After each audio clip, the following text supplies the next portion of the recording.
আলহামদুলিল্লাহ, ঈদের পরে আজকে প্রথম ওয়ার্কিং ডে। অফিসে যাচ্ছি, সবাই যাচ্ছে কম বেশি। আজকে রাস্তা মোটামুটি খালি, খুব বেশি রাস্তায় জ্যাম নেই গাড়ি ঘোড়ার। তবে আজকের পরে বা দুপুরের পরে অনেকেই আছে যে বাড়ি থেকে রওনা দিবে সকালের দিকে, এসে সরাসরি অফিসে পৌঁছাবে আসতে 11টা-12টা বেজে যাবে। সেই কারণে হয়তো নিত্য নৈমিত্তিকের মতো গাড়ির চাপ আজকে ঢাকাতে খুব কম। ঈদের পরে এরকমই হয়, ঈদের পর দিন ফার্স্ট ওয়ার্কিং ডেতে সাধারণত চাপ একটু কম থাকে। তবে পরের দিন অর্থাৎ আগামীকাল সেই মানে আজান দিয়ে শুরু হবে চাপ কাকে বলে। তো আলহামদুলিল্লাহ ভালো একটা সময় কেটেছে, ভালো একটা ঈদ কেটেছে। দীর্ঘদিন ছুটি মানুষের, 8 থেকে 9 দিন ছুটি।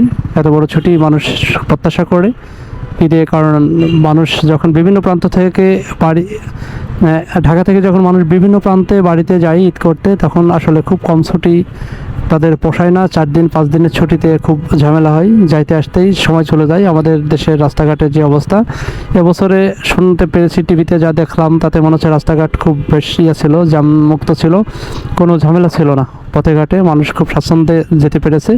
আগে যেমন 3টার গাড়ি 5টায় ছাড়তো, 5টার গাড়ি 9টায় ছাড়তো এভাবে, বাট এবছরে সম্ভবত এরকম হয়েছে খুব কম।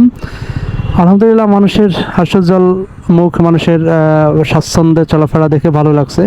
আমরা সবাই চাই যে আমরা সবাই মিলে ভালো থাকি, সেটা আসলে আমাদের কাম্য। আমরা সেটাই চাই, সেভাবেই যেন আমরা এগিয়ে যেতে পারি।